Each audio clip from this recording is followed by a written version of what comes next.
a loathsome, obnoxious, repellent individual.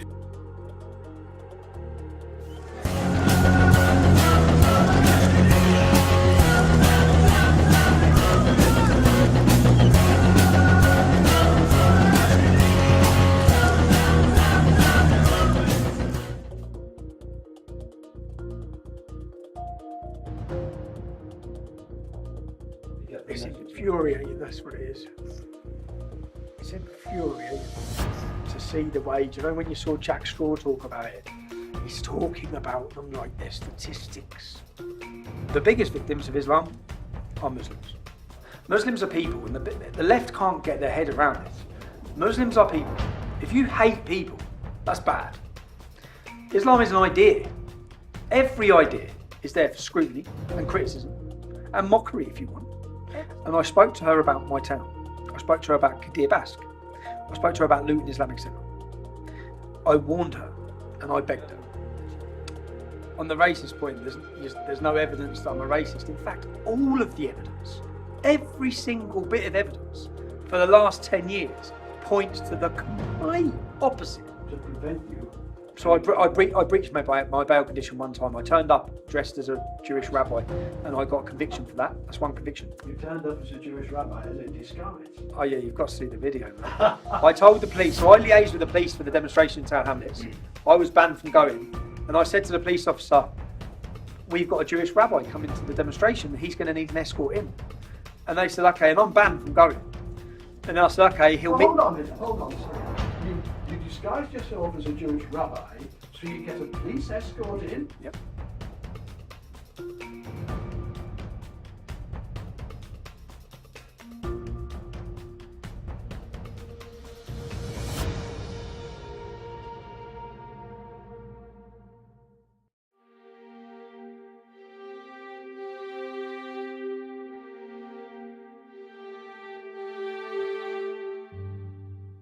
Is very urgent business, ladies and gentlemen, I beseech you.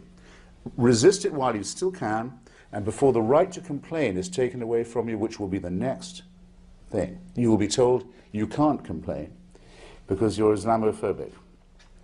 The term is already being introduced into the culture as if it was an accusation of race hatred, for example, or bigotry, whereas it's only the objection to the preachings of a very extreme and absolutist religion. Watch out for these symptoms. They are not just symptoms of surrender, very often ecumenically offered to you by men of God in other robes, Christian and Jewish and smarmy ecumenical. These are the ones who will hold open the gates for the barbarians. The barbarians never take a city till someone holds the gates open for them. And it's your own preachers who will do it for you, and your own multicultural authorities who will do it for you. Resist it while you can.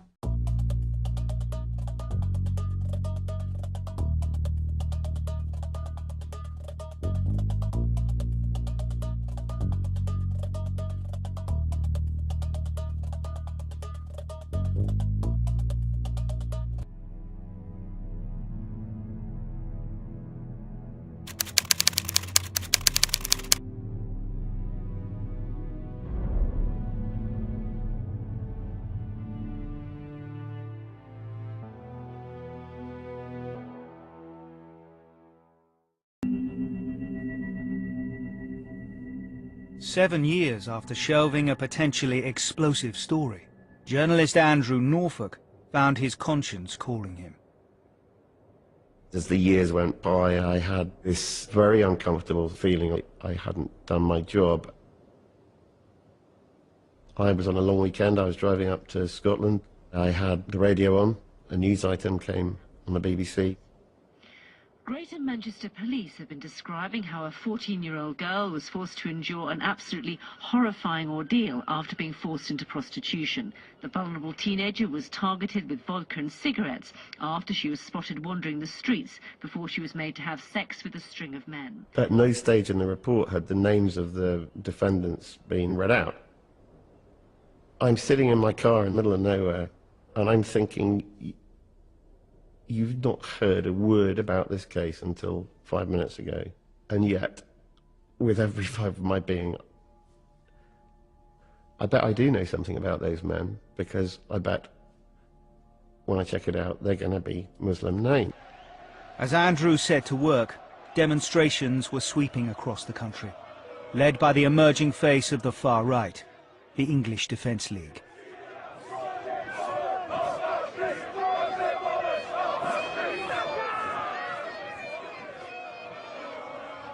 Its members were young, organised and growing in numbers, and its marches often descended into violence.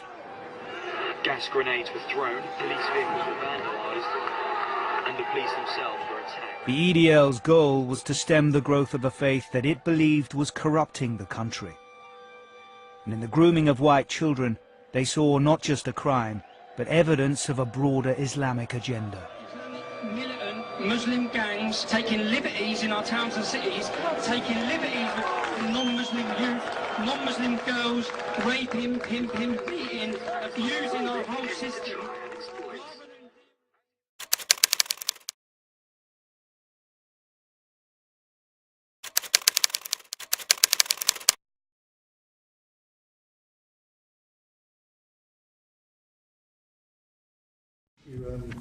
Paragraph 5.3 of the report says that in 2008, an 11-year-old girl came to the attention of the police after she disclosed that she and another child had been sexually abused by a group of adult males.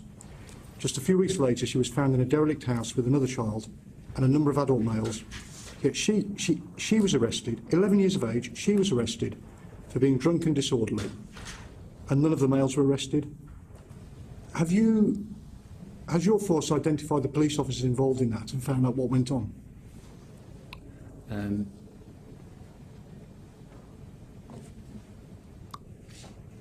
I don't know. Okay. Don't know. All right. In paragraph 5.21... Sorry, will you find out? We will. Apologies, and come and tell us next week. We can't have a don't know on these issues. Correct. I will have an answer to that question next week. Paragraph 5.21 shows how a police officer dismissed the case of a 12-year-old girl who'd been having sex with up to 5 Asian males because he said she had been, quote, 100% consensual in every incident. 12 years of age? I think that's unbelievable, to be honest. Have you identified who that officer was and found out what happened there? Can I just make one thing clear? That I've said today that we must have an independent investigation team to come back at this. I have also personally spoken to the Director of Investigation at the IPCC. Sorry, Mr. Austin, could the Chief Constable just finish? Please finish. I've also personally spoken to the Director of Investigations at the IPCC, and in order to involve them in this as well. Well, if people I was responsible for managing, if a report landed on my desk well over a week ago now, saying that people I was responsible for had behaved like that, I'd want to know pretty quickly what on earth had happened. In paragraph 5.9, it says that fathers had tracked down their daughters and tried to remove them from houses where they were being abused, only to find themselves arrested when police were called to the scene. Do you know what happened in that case? Chair, I don't seek to defend any of this. That is a remarkable answer from the man in charge of the police force.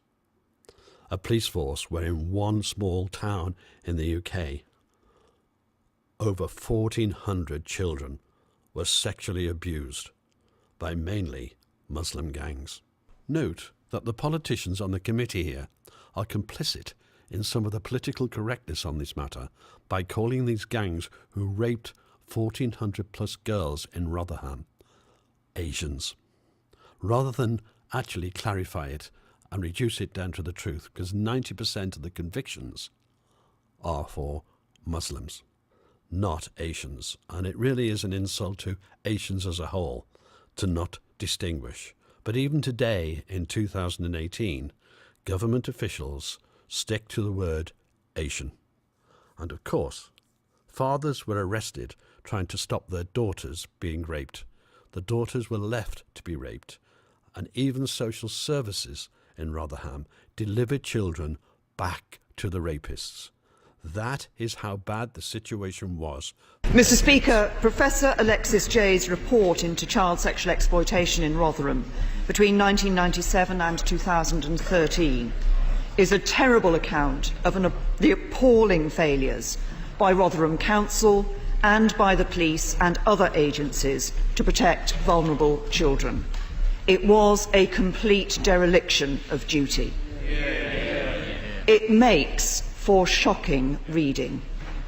1,400 children, on a conservative estimate, sexually exploited, raped by multiple perpetrators, trafficked to other towns and cities, abducted, beaten, intimidated.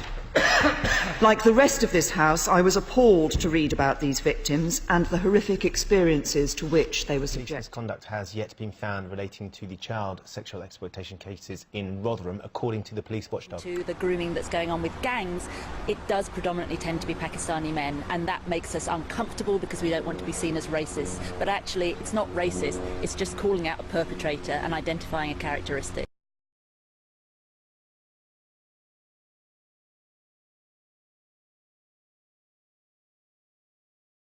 England has their own problems with Muslims up in northern England raping little white girls. They don't want to talk about that. Oh, come on, Ryan. Come on, Ryan. Actually, no, that's not true. As you know, that's not true. Pakistanis do not rape white girls in Rotherham, England. I'm not even going to engage in this conversation, Ryan. It's really beneath me and beneath you as well.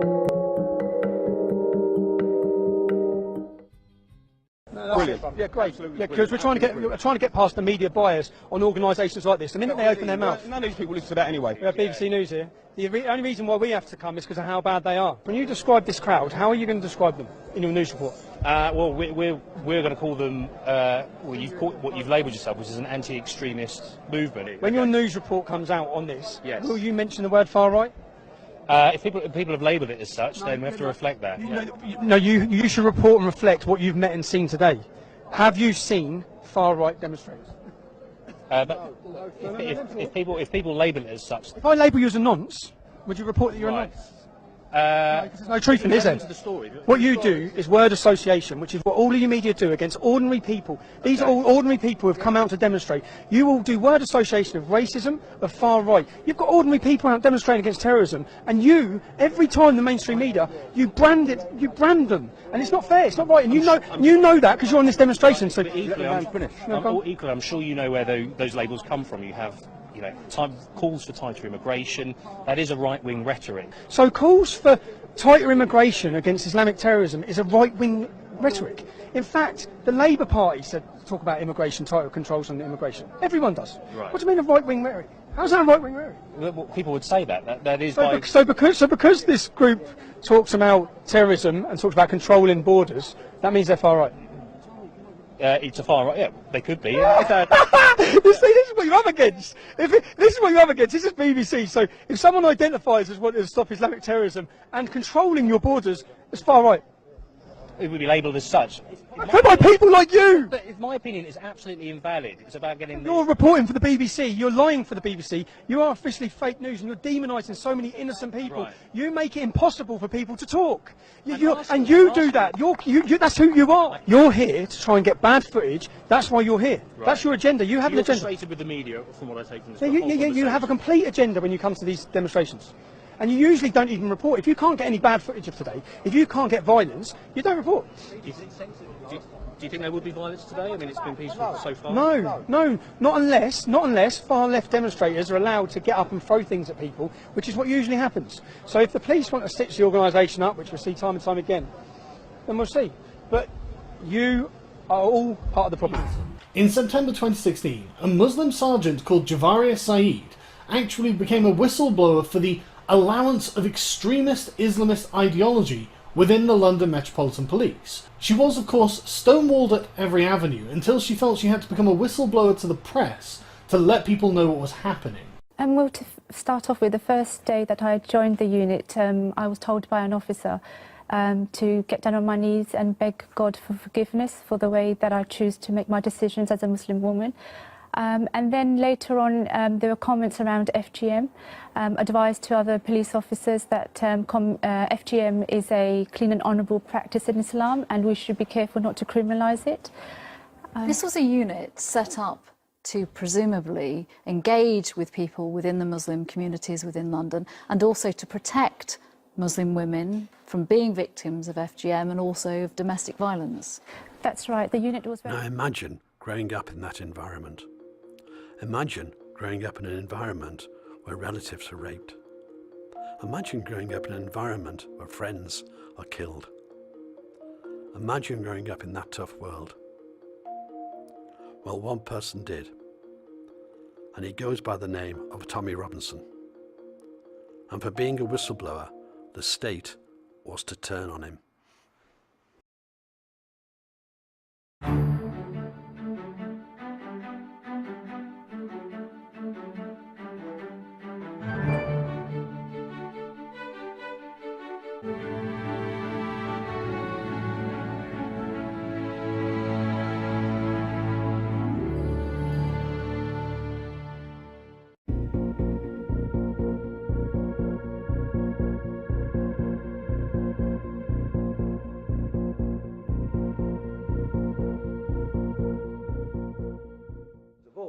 They're now planning a rally in London on the 9th of December where Robinson and Batten will speak. It's a march through Westminster. I know what will happen. It'll be full of skinheads and people with tattooed to the eyeballs. They'll all be drunk before they get there. There'll be punch-ups and God knows what. Why are you here? Why am I here? Primarily to support Brexit, to stop the EU army, to start off, and also in my capacity as a forces veteran, to highlight the sufferance that the homeless veterans are under. Jessica, why are you here? To protect us for our country and for our future generation. I know it's a stupid question, but why are you here? We're here today to fight for democracy, for the 17.4 million people that cast their vote for a democratic vote to get out of the EU.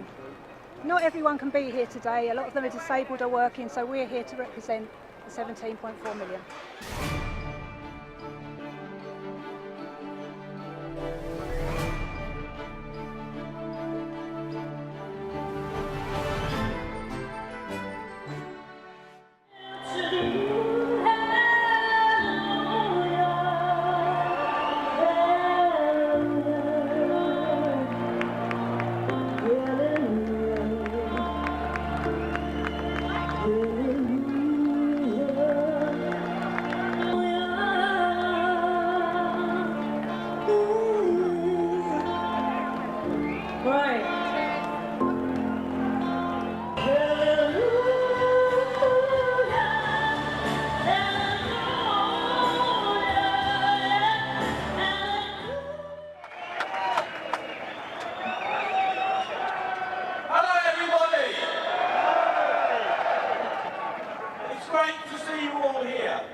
When we were filming, we asked the police at the beginning, during and at the end of the march, and all of them told us that there was no issues, no problem whatsoever, but they were expecting a lot of trouble in the opposition march, the Antifa, Trade Union and Labour Momentum March. Into the establishment.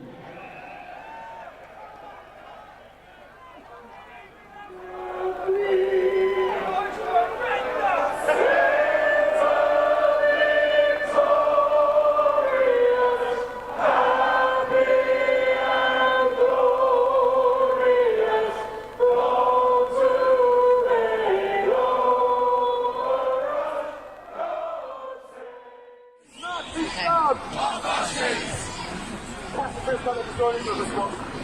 Tommy, we want you dead! Tommy, we want you dead! Tommy, we want you dead!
Over 15,000 people marched against Tommy Robinson and his fascists.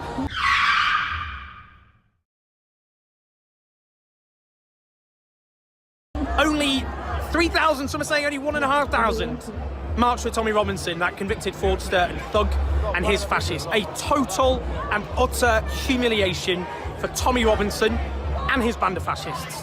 They didn't mobilise barely any people on the streets of this capital, despite all their resources, all the money being ploughed in from the US and elsewhere. This is a historic day. They came out in tiny, derisory numbers, whilst we, those who oppose the scapegoating of migrants and refugees and Muslims, for all the injustices caused by the people at the top of society in this broken system that has to go, we have outmobilised by a massive, massive margin. A humiliation for Tommy Robinson and a humiliation for fascism, and a victory for those standing against racism and fascism. Today's important for so many reasons. One of the reasons, I think, is that we are demonstrating in far, far, far bigger numbers that we're right and they're wrong. There's a derisory number of fascists around the corner. I hope they've had a really bad day. They've clearly had a really bad day. In order to film some sequences for this documentary, we attended the Brexit Betrayal March. And frankly, we were shocked, absolutely shocked, by the coverage of the mainstream media and the lies and distortion that they gave to the event. We are also shocked by the behaviour of the Antifa, the trade unions and the Labour Party and Momentum in relation to the march that tried to stop you speaking. Are you used to this now? 10 years I've had of this. I thought the media there were there to report the news. I always thought journalists were there to report the news. It was only after years of activism I realised that was the complete opposite. They're there to paint a narrative and give people through an agenda and show the narrative they want. Now, the only good thing is with the power of social media, that people get to see the other side of the story. We always try and show the other side of the story ourselves. So anyone who sees that, for example, outside my court case at the Old Bailey, the media reported 250, 350 people. Anyone who watches one of our videos saw thousands there. So then they straight away question, why are the media lying? Why are they lying and what else are they lying about? But for you, come in for your first time, I understand how confusing it is. But to anyone who's been involved in these movements, we've watched the media lie for years. Claim. The media downsized the crowd outside Tommy Robinson's trial in 2018. Fact. The mainstream media colluded together inside the court to downsize the size of the crowd, but forgot that there was an overseas reporter there amongst them. Hello everyone, hello London.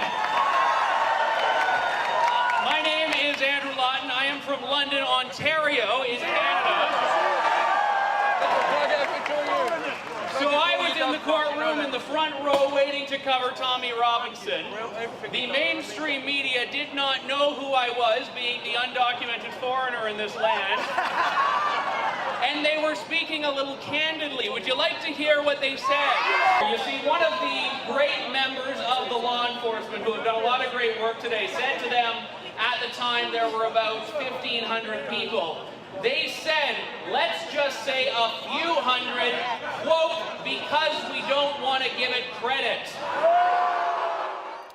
So there we have the mainstream media colluding together to do nothing more or less than deceive you. Now, in order to understand the real Tommy Robinson, let's go right back to his childhood. Tommy, when were you born and where were you born? I was born in 1982, born in the L&D, that's the Luton and Dunstable Hospital. Who we know today as Tommy Robinson was born as Stephen Yaxley, but his father left him at the age of 2. And his stepfather had the name Lennon. And this is who Tommy regards as his real father, the father who looked after him and nurtured him. And so he adopted the name Stephen Yaxley Lennon. He grew up in a closely knit working class community in Luton, one of the poorest towns in the UK. We know him today as Tommy Robinson because when he formed the EDL, he decided to protect his family by using a pseudonym. Tell us about your early childhood and maybe how your early childhood has in some way influenced the man you are today. I'd say your life experiences. I hear so many people telling me. I had a debate with an expert on multiculturalism. I asked him where he was. He was sitting in Brussels. I asked him where he was from. He said Exeter. I said, you're the expert on multiculturalism, you're from Exeter. Exeter is 99.9% white Christian English. I'm from Luton Town. When I was born in 1982, there was 1 mosque. There's now 35.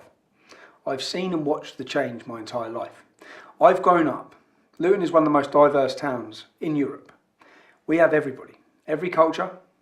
We have some, like the people I love, the people I've been brought up with, the people I associate or call my family. My friends are my family. St. Lucian, Jamaican, Italian, Bulgarian. My mother was an Irish immigrant. Luton is a town of immigrants, that's what it is.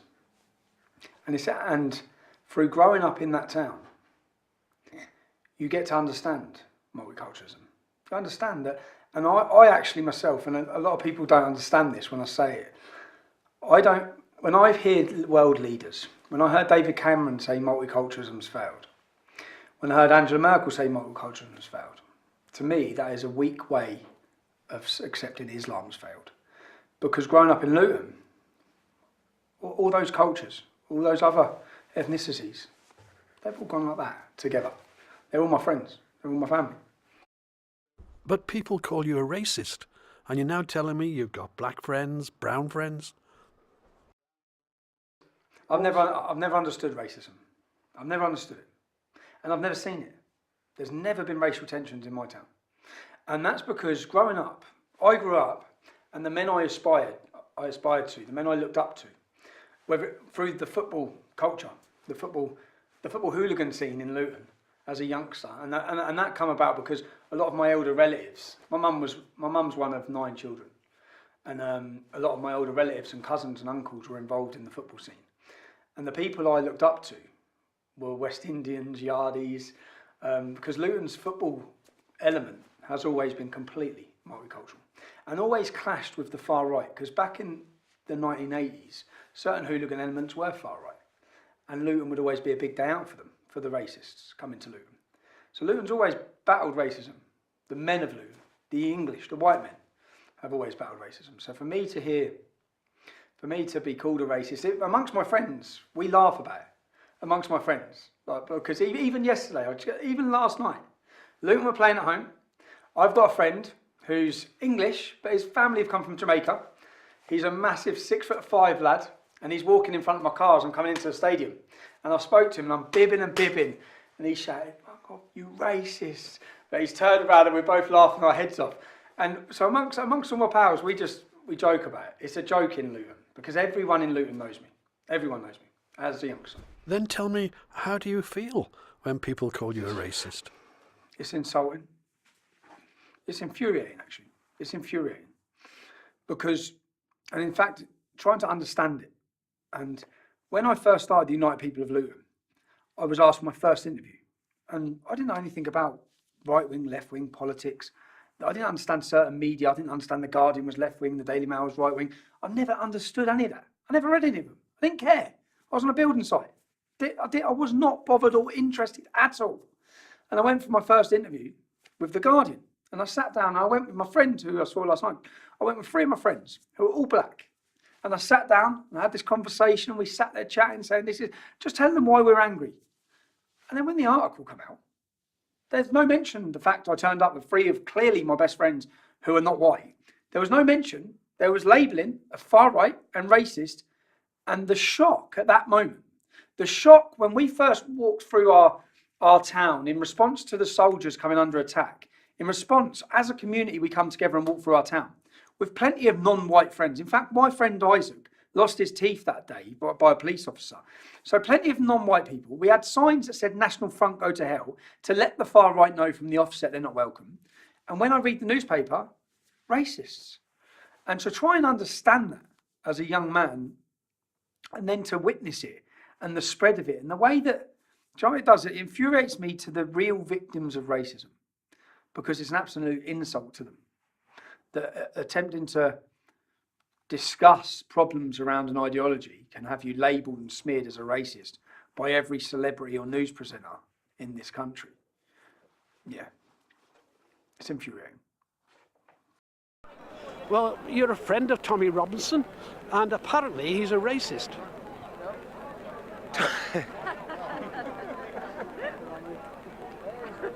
The word racist has been thrown around so much today in 2018. You know, I grew up as a I grew up in an Orthodox Jewish family, and the word Nazi, for example, used to throw shivers down my spine.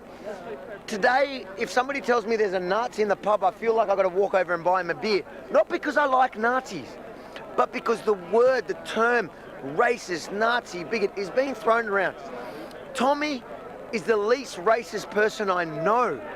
He loves his country. And do you know what? If there were more people like Tommy in Britain, if there were more, I reckon we would be a society that would accept people, not judging them based on their skin colour as racism is. We would be judging each other based on our values. And that's what's important. Race has nothing to do with this. I don't know, man. All these Tommy Robinson.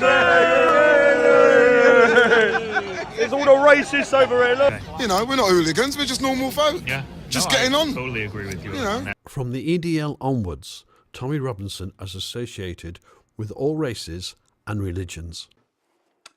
On the racist point, there's no evidence that I'm a racist. In fact, all of the evidence, every single bit of evidence for the last 10 years points to the complete opposite. From the burning of swastika flags to even people throwing my criminal convictions up at me. One of my criminal convictions is for knocking out a Nazi.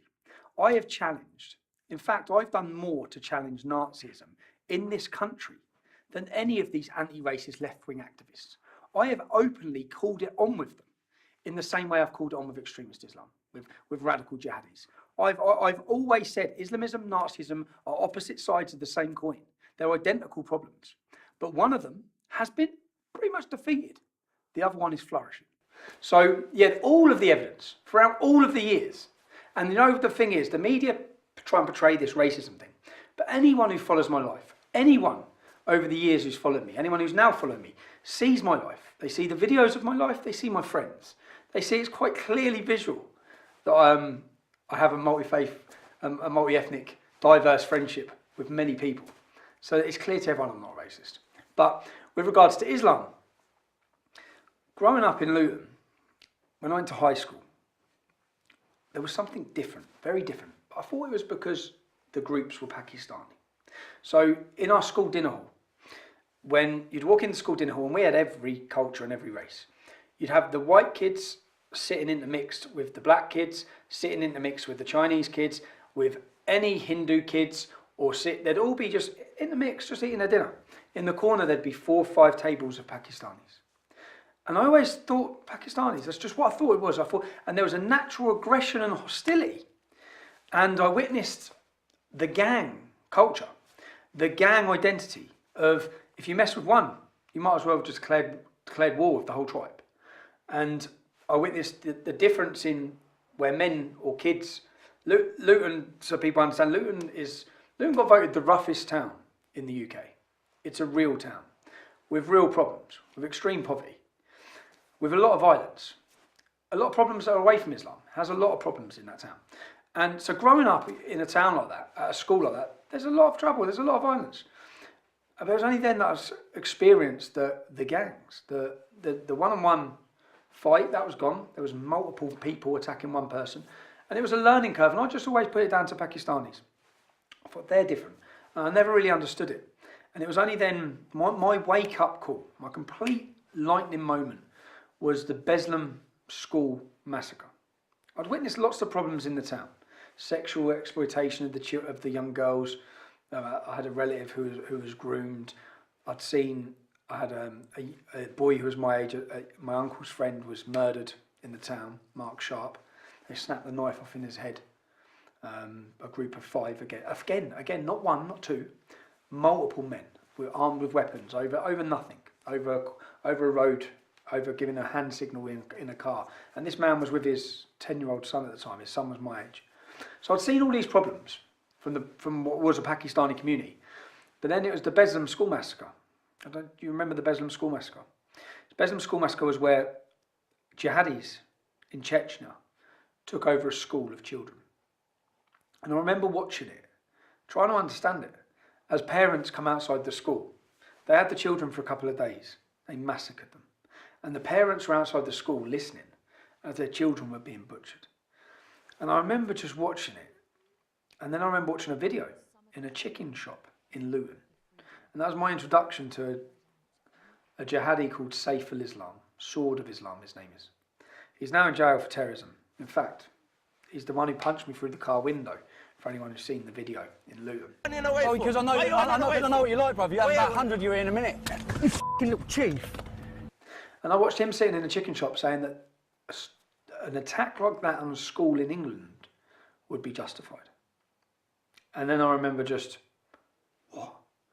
what is this? Try to understand his mindset. Try to understand what is this way of thinking. And then I started looking, and I understood that then he was part of a group called Al-Mujahideen. 60% of the UK's terrorists in jail now are ex-members of this organisation. Their head office was in my town. It was in Biscuit Road, which is a road in Luton. Omar Bakri, Abu Hamza. I then started reading and learning that all of these notorious figures were based in Luton, were radicalising in Luton. I then read about the groups. I started seeing they're sending people to fight for the Taliban. They're recruiting in a big stall out in our town centre, outside Don Miller's.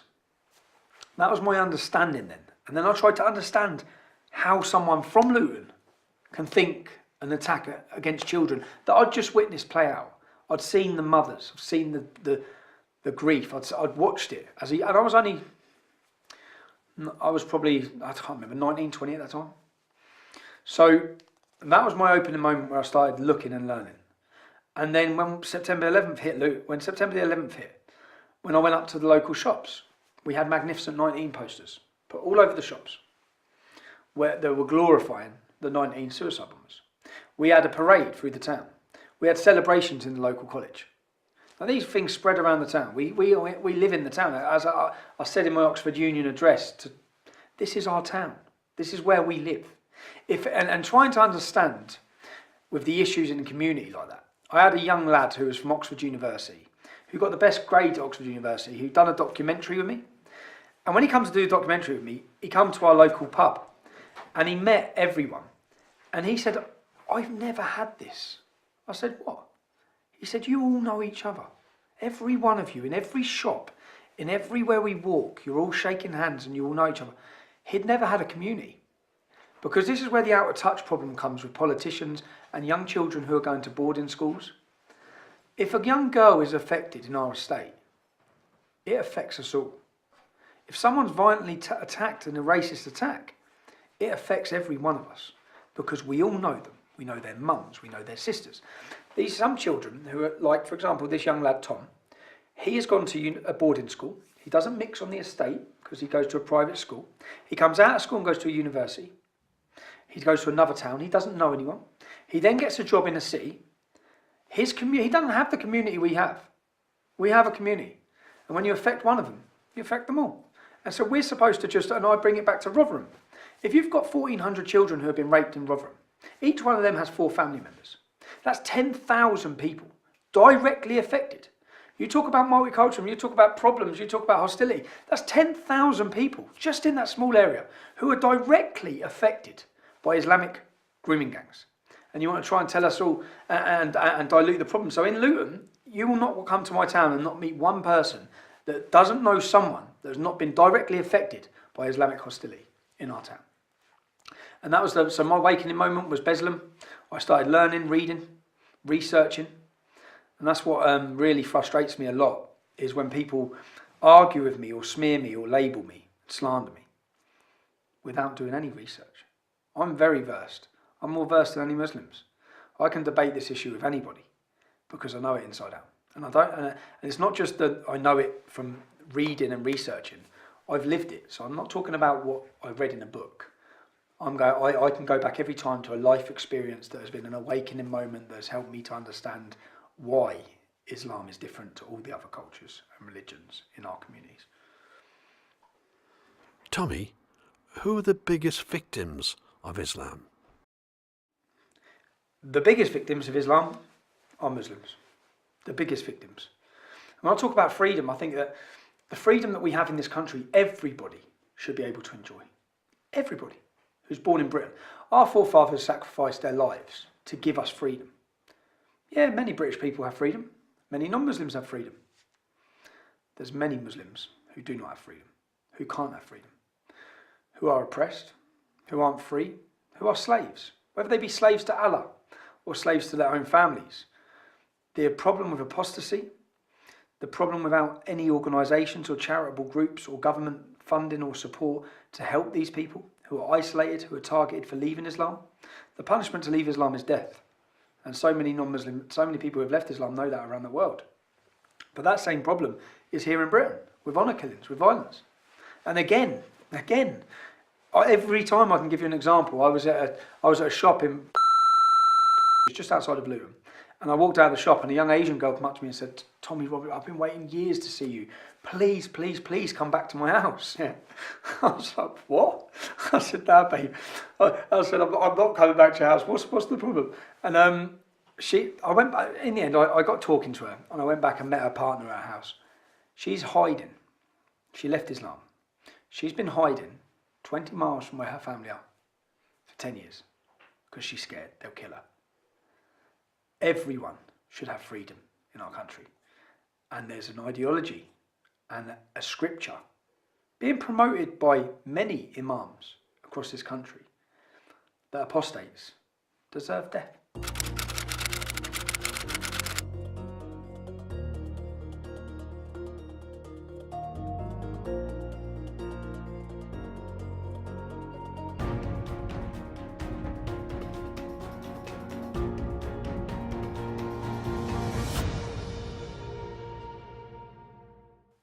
So, yeah, Muslims are the victims. And again, the biggest thing for people to understand is, I don't talk about Muslims. I talk about Islam. For the sole reason that I see Muslims as victims, Muslims are people, and the left can't get their head around this. Muslims are people. If you hate people, that's bad. Islam is an idea. Every idea is there for scrutiny and criticism and mockery if you want. It's an idea.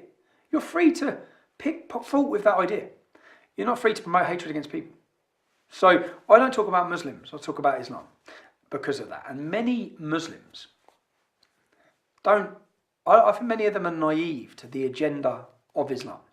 As I said, many Muslims I meet when I talk to them about Islam know very little about it.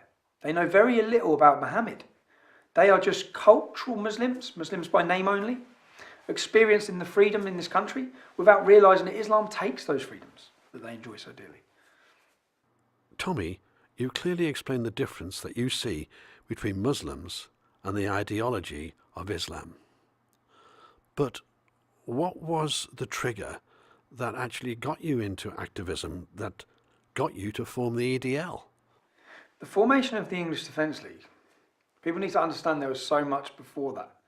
For example, the group I've spoke about, Al Mujahideen, the terrorist organisation, they disrupted everything in our town. They recruited for jihadis in our town. We'd witnessed the decay of our town. I'd grown up and seen so many problems. And then we had a soldiers' homecoming parade. And the soldiers were returning from Afghanistan and they're given the freedom of the city. I think it was a Tuesday morning. It was a morning and it was not publicised at all. So there was nothing in the papers, no promotion of it.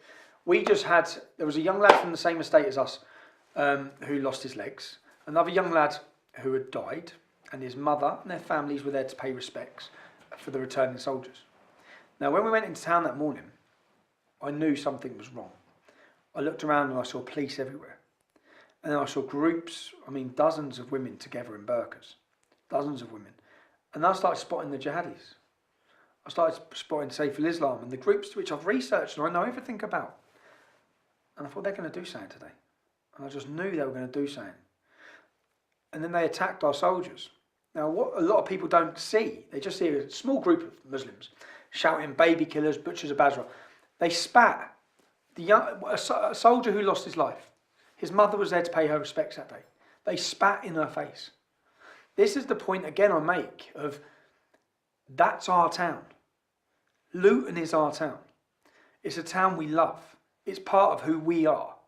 And every time anyone in this country hears the name of our town, it's to do with war or murder or bombings or terrorism all the time. That's what Luton becomes. So for us, I remember watching it that day, and it wasn't, what people don't realise, understand, is 364 Muslims were held and prevented from coming into Luton that day.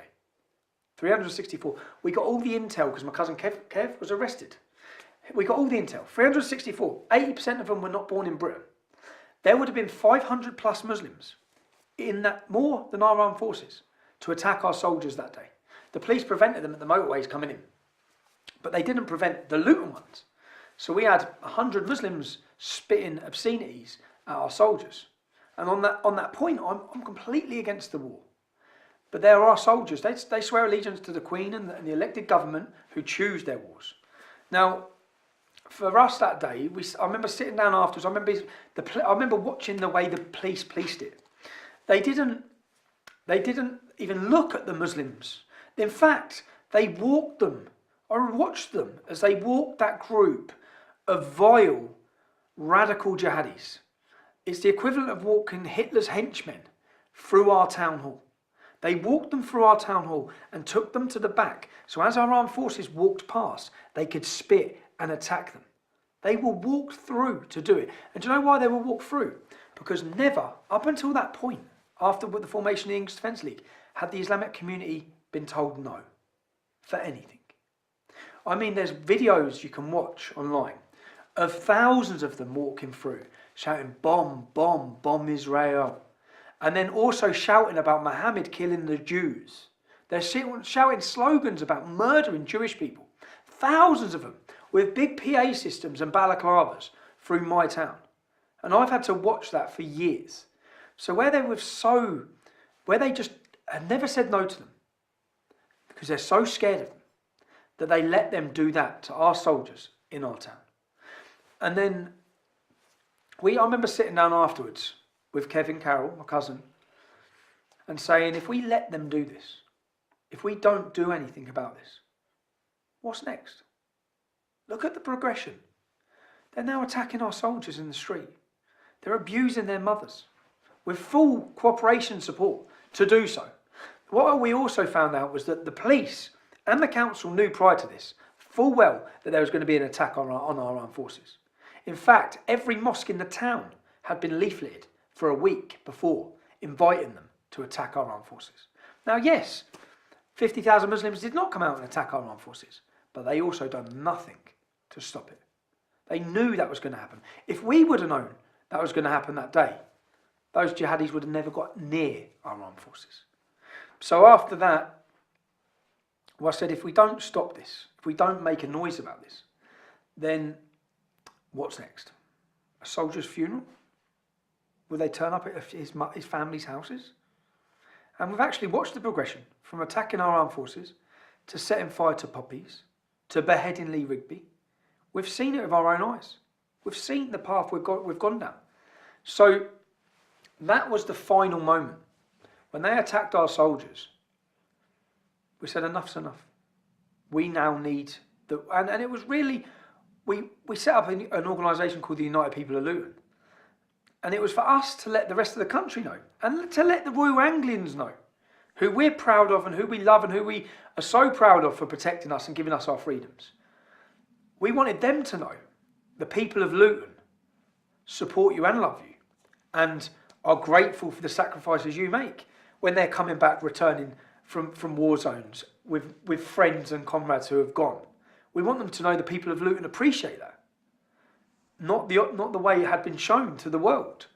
So then we organised a demonstration to show that, which was a calm demonstration where the police's reaction was to kettle us, to be hostile to us, to search us, to stop us. All the things they didn't do to those jihadis on that day. So then that very early on it became more about then the treatment, the unfair two-tier policing system that we live under in a town with an Islamic community. So then and it very quickly spread from this was a Luton issue, the United People of Luton.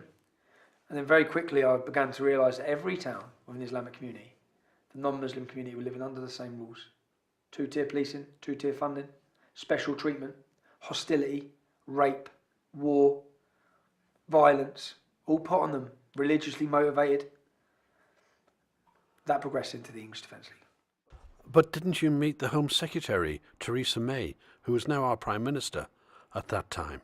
Before we took to the streets in any way, we organised a petition and we asked our council to ban these jihadis from our town centre, to give them ASBOs. If two local young kids in our estate, at our shops, cause trouble, they will be taken to court and given an ASBO. They're not allowed to the shops and they're not allowed to hang around together. Well, here we have jihadis, men who are supporting foreign group combatants who are fighting and murdering our armed forces. We want them banned. Why should my mum, if I'm a resident of Luton, why should my mum, why should my daughter, why should any member of my family have to walk past these barbarians who are recruiting for war against us? Why? When we're at war with the IRA, would you let the Irish do that? No, you wouldn't. Why are these people getting a free pass? Because they hide under the banner of a religion. And so, yeah, we asked for a petition. We set up a petition. We asked them to be banned. And do you know what the police did? They come to our houses and they banned us. They gave us bail conditions for 3 months, banning us from our town centre. Which is why on our second demonstration, the balaclavas come out. That's why people see the pictures of the balaclavas, is because many of us, like myself, were banned and not allowed into the town centre. But we want it, it's our town centre, and we've done nothing wrong, and we were just trying to stand up against an evil within our community, within our town.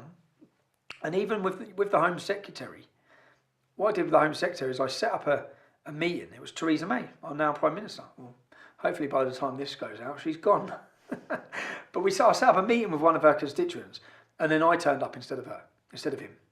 And I bought a laptop, and I bought information. And I spoke to her about my town. I spoke to her about Kadir Bask. I spoke to her about Luton Islamic Centre. I warned her, and I begged her. And she said, my government have made it clear where we stand on Islamic extremism. I said, you don't understand. I'm living in a Labour town. And you can make your directive as a government. That does not filter down to my town. My council and my leaders of my town are in bed with them. And at this time, we had a programme called Luton in Harmony. The Luton in Harmony programme was to bring all of the town together. And one of the people at the head of this Luton in Harmony was a man called Kadir Bask, who I know, because I translated things on his website, I know he stands for murdering gays. I know he stands for oppressing women. I know that's a jihadi mosque. So I warned the Home Secretary, I tried to warn my town, I made leaflets. Years later, Khalid Masood, who the recent Westminster Bridge attack, who was he employed by? Kadir Bask, the Stockholm bomber. Which mosque did he go to? Kadir Bask. Recently, the Times newspaper done an expose on who? Kadir Bask. Reportings from his mosque where he's calling for jihad and war against us. Kadir Bask. All the things I'd warned. And this is when it gets really worrying. This is when you're witnessing all of this. I had a friend who works for the government who was part of an anti-extremism education, which happens for all of our police forces. The police and council are having one together. Who's teaching the police and council about Islam and extremism? Kadir Bask. You cannot make it up. Do you know when you know this man's a jihadi? When you know who he is, and you're trying to warn everyone about him and his mosque, and your council and your government and your police are being educated by him. There's actually a picture of Kadir Bask holding a sign with the local police officer from Luton, and the sign says #Stronger Together or something like that. Stronger together with a man who's planning the complete takeover of our nation, who's promoting war. Do you know when the Times newspaper done their expose on him? The Times newspaper expose had him saying, prepare your wars ready, prepare your weapons ready to kill the non-Muslims. This is the local imam. And when you know all of this, you feel like you're hitting a brick wall. You're trying to warn everyone. You've gone to your council, you've gone to your police, you've gone to the Home Secretary. And no one's listened. Instead, they've all just called you a racist. But only years later, anyone who follows me, who's seen these warnings, and then sees it come into fruition, sees the Westminster Bridge attack, they go straight to his mosque.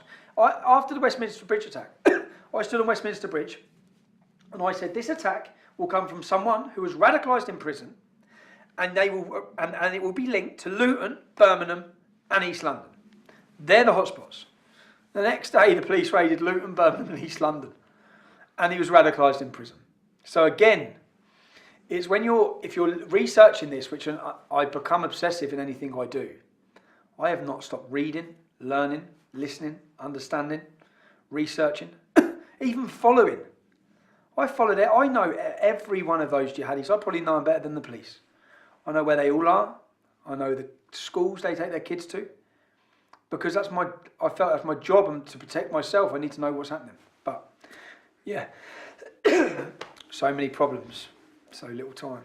Tommy Robinson said that the group was becoming increasingly right-wing, essentially, increasingly extremist, and that he felt he couldn't deal with all of the elements in it. As I was talking about Tommy Robinson, asking your questions about him, he came knocking on our door, and now he's sitting here in the studio with us. He's joined in the studio now by Kadir Bash from the Luton Islamic Centre, who we had as an arranged guest on this subject as well. So we've ended up having a bit of a Barney about all of this. And just before the news, Kadir, you said that in an ideal society there would be punishments for example homosexuals, and Tommy Robinson had put the point to you that this is why he was concerned by your ideology, which is why he was anti-Islamic and anti-Islamisation, and put Luton Islamic Centre in that camp. Do you understand why Tommy Robinson might be concerned by Islamic ideology when, even though you say we don't want it in Britain, you do use phrases like in an ideal society and then come up with a statement like that? Yeah, that's fair enough. He has every right to disagree and to criticise. For me, when I say ideal society, I mean an Islamic society, not a Western secular society where we live here at all. But you are here. I want to say every Muslim, moderate Muslim, holds this belief as well. Well, ideally, would you? Well, answer that though. Okay, answer that first. Our local council, we're in Luton. Luton Borough Council have refused dialogue with me for 4.5 years, yet this man sitting next to me, whose ideal vision for this country would be homosexuals getting executed, it has a table at the seat with the council. He did just stress.